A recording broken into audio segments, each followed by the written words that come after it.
প্রতিদিন ময়দা দিয়ে পরোটা খেতে ভালো লাগে, মাঝে মধ্যে অন্যরকম স্বাদের খাবার হলে ভালোই লাগে।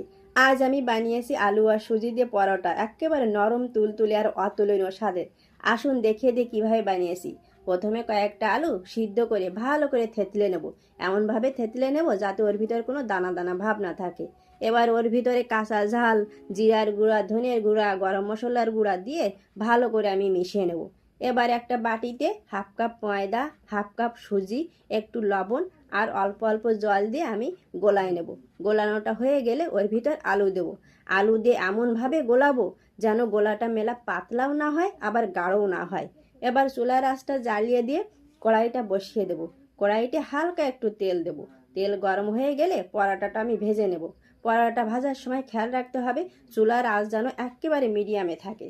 এবার পরোটা ভাজার সময় আমি বারে বারে অল্প অল্প তেল দেব আর উল্টায় পাল্টায় নেড়ে ছেড়ে নেব। এভাবে কিছুক্ষণ ভাজার পরে যখন লাল লাল হয়ে আসবে তখন আমি উঠিয়ে নেব। এই পরোটা খাওয়ার সঙ্গে অন্য কিছুই লাগবে না, শুধু পরোটাই খাওয়া যাবে, দুর্দান্ত স্বাদের। আপনারাও একবার হলেও বাড়িতে বানিয়ে খাবেন।